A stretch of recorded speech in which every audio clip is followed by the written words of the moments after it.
Hi guys, today is January the 23rd. It's Monday and our weather has changed a little bit. It's gotten a little warmer. We had a total of about 4 inches of snow, I would call it, with a layer of ice and sleet on top of that. But in the last 24 to 36 hours, it has all melted away. And the only thing you can see there is the piles from pushing snow and clearing snow off drives. But it's raining right now and it's very windy, and it's about 46 or 7 degrees. So anyway, oh yeah, now I can check the weather like some of you other guys on there. Finally broke down, got me a new phone, which I needed desperately. Here we go, and it's 11:22 in the morning, and actually it shows 52 degrees there. So heck yeah, I'm learning my new phone, and I like everything about it. I can even watch YouTube videos, so that's pretty cool. I finally stepped into the 21st century, I think. Alright, so here's what I'm doing. I want to give you an update on this car. We haven't been able to do anything because of the weather. There's our thermometer, and as you can see there, 62 degrees. We're just barely in the paintable environment here. And you know, it was really cold, down to nearly zero one night, and you know, we're almost through January, but I've burned a lot of wood in here this year in the shop, and my wood supply, you know, we still got some winter to go, and I just have to watch my resources. So I didn't do anything out here really. I just tried to keep the chill off, and I never kept pumping my fire there. There was no need, because I wasn't going to come out here and work when all I could do was, without really putting a bunch of wood in the stove, you know, I just not like I normally keep it like it is there. You can tell there is a fire in there.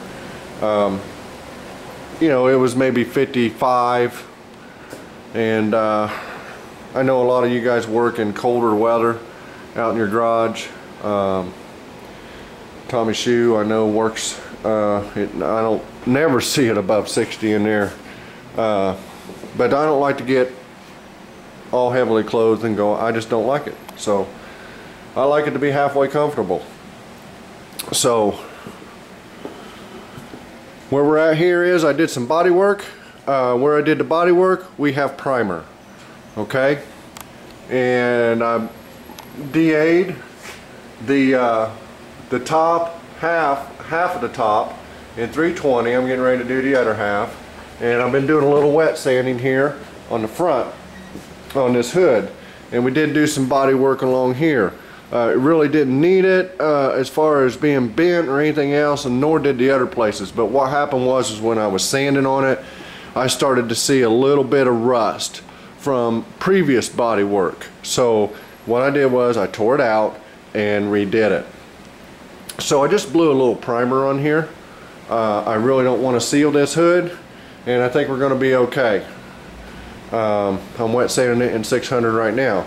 But what I wanted to show you guys was, I got a guide coat on it here. You can see the guide coat right here. And then I'm wet sanding it until the guide coat is gone. So I'll give you an example here. There's a little bit of guide coat right there. Yeah, you can see that right there.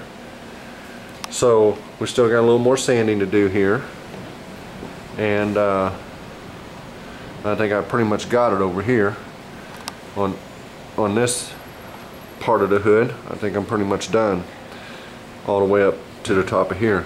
So this is what the guide coat does for you. I'm sanding 600 wet.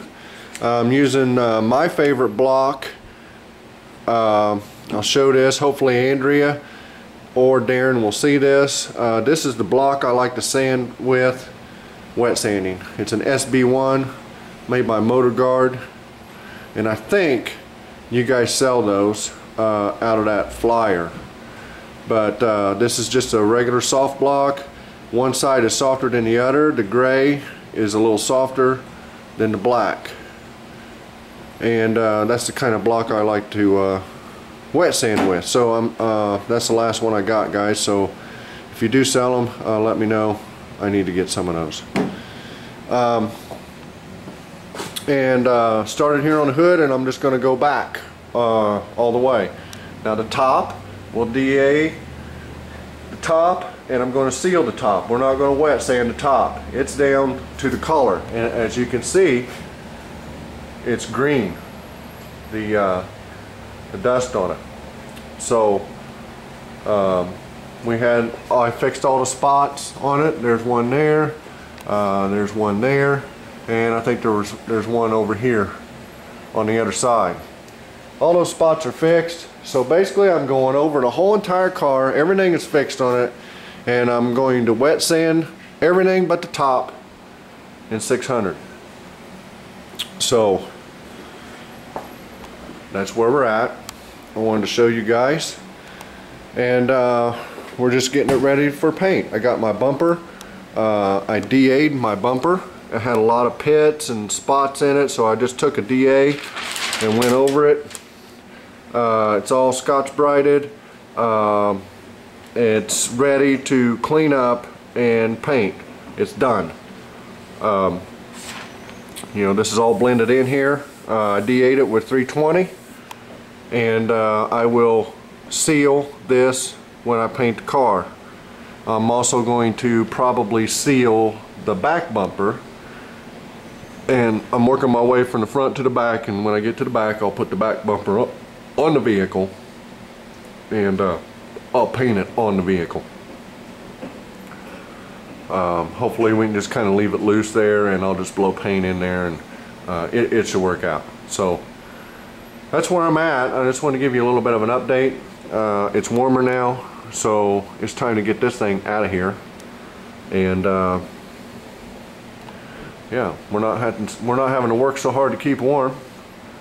You know, when you heat with wood and it gets cold, it's work. You guys out there that know that, or heat with wood, know when it gets cold and you gotta keep your house warm, it's work. So it takes time, and that's where we're at. I'm gonna go ahead and continue to prep it, and we'll get to the back, and we'll have a look at it before we paint it, and let's see where we get.